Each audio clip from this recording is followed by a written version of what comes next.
truth that you are a slave. Like everyone else, you were born into bondage, born into a prison for your mind. Greetings. Today I want to speak to you concerning the Jima in man and how it is very important for you to know who is the Jima in man. And all of this stemmed from a conversation I was having with a religious person who was telling me that I cannot give myself a dream. And then when I told him that the Jima in man is actually God, then he was quiet.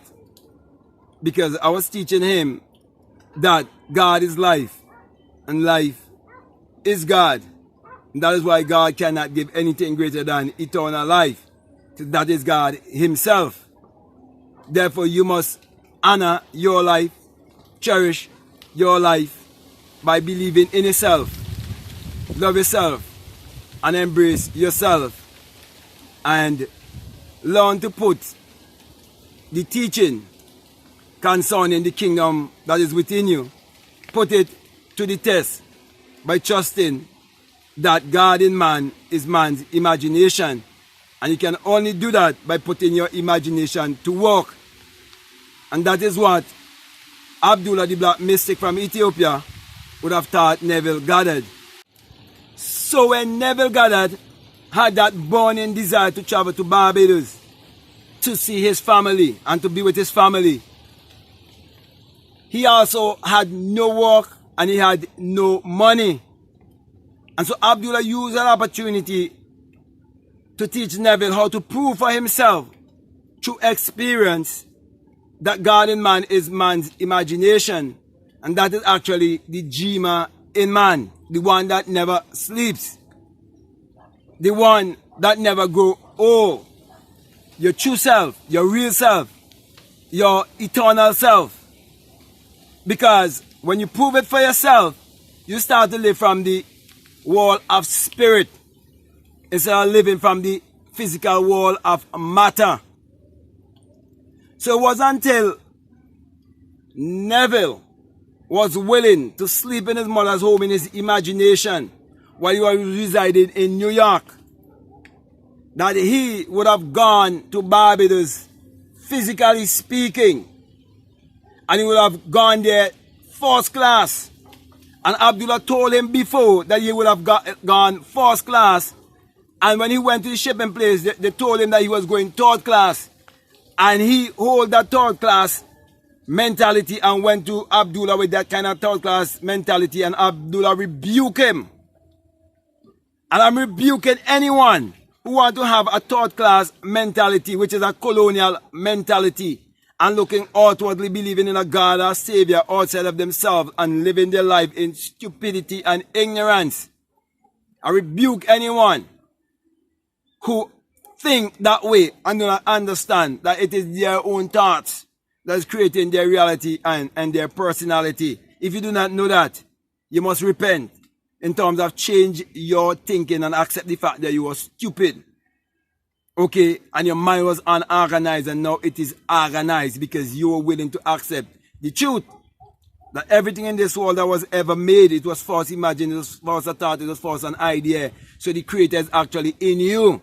So the only how we can know the Creator is when it's been expressed through your thoughts and your actions. And you write it down. Make sure you write it down first. And make the vision plain, make it clear, according to Habakkuk chapter 2. And though it tarries, you must wait for it because it is sure. It's a law. You're working with law. The laws that governs all of the universe and governs all of humanity. And it's very important for you to know those laws. And most importantly, you must know the law of mentalism. Everything has to first be mental. Everything has to first be a thought. So my brothers and my sisters, if you put a certain kind of belief into your subconscious mind and you impress your subconscious mind with that kind of belief, you can go to bed and have dream whereby you might dream about hell and heaven.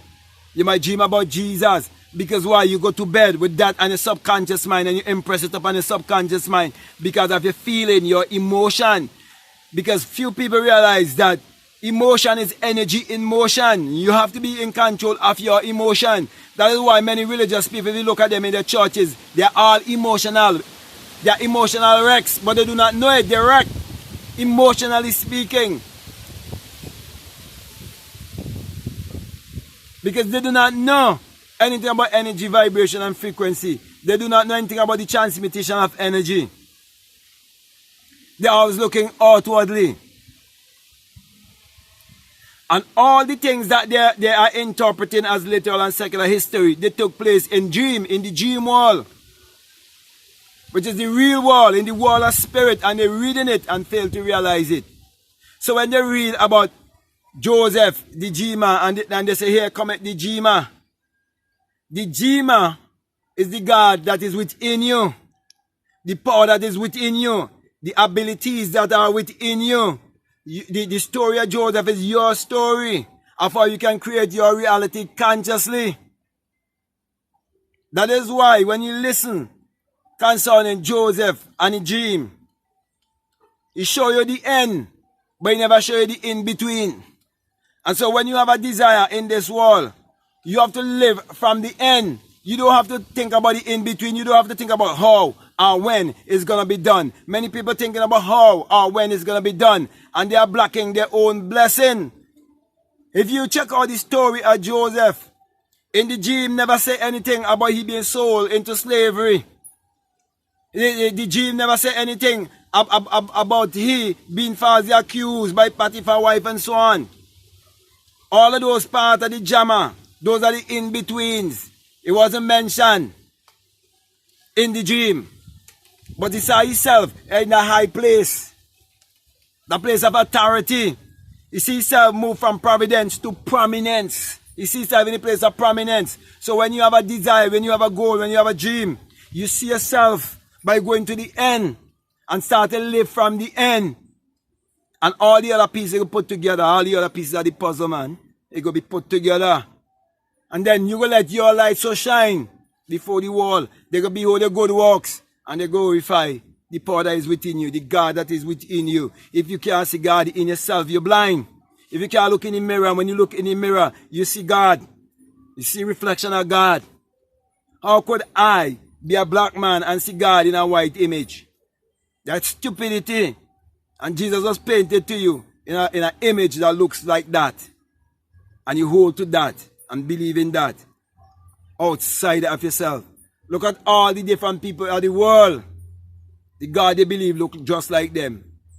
The Chinese Buddha look just like them. The Indians they look just like them. Time for you to recognize yourself and learn to embrace yourself, believe in yourself, stop destroying yourself, stop hating yourself, but love yourself and accept yourself, accept your oneness. We are all one.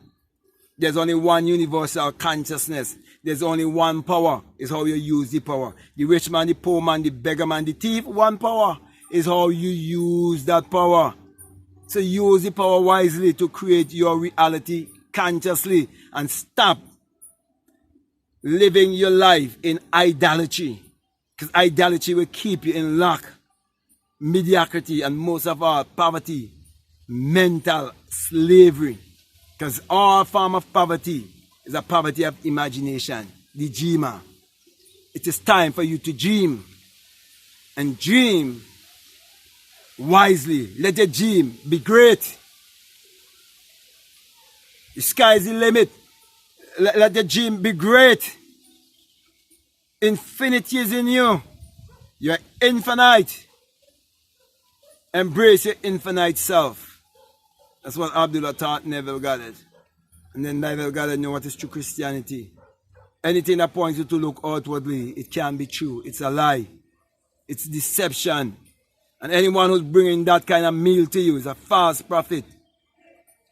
But a true prophet will teach you how to look within yourself to discover your own prophetic self. And you will prophesy your life how you want it to be. Because true leaders will only build other leaders, not followers. I think I said enough now, man. So I come to a close here.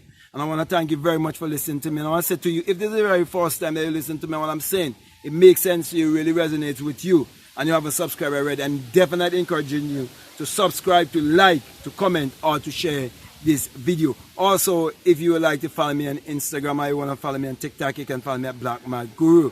And if you feel strongly led to support this work, always remember that there's a link down below, a PayPal link. Feel free to check it out if you are impressed strongly, okay, to support this work. If it's strongly impressed upon your subconscious mind, I should say, okay, and you feel intuitively to do so. Also, if you would like to be a part of my Patreon community, I would definitely encourage you to be a part of my Patreon community. I have a lot of work that I would have done even earlier times, you know what I mean? Some 1 hour lectures that I would have done and so on, you know, all those are available to you. Also, I have a course there called The Inner Sun Science on Technology to Create Your Reality Consciously, and those are a series of videos that are there where I'm teaching about the inner sun, the sun that is within you, and how to get in touch with the sun that is within you. And I always show you that the imagination parallels the sun and the sun parallels the human imagination. For without the human imagination, there isn't anything made that was made, and without the sun, there's no life and there's no light. You must be connected. You must be in alignment to bring forth. The trees are bringing forth in abundance because of the sun. It's true photosynthesis. The same thing happening through you. A form of photosynthesis is taking place in you, and I would like to teach you that science and that technology. Look to nature. Everything is in nature. So with that being said, my brother, my sister, I want to say peace. Love you all. I'm out.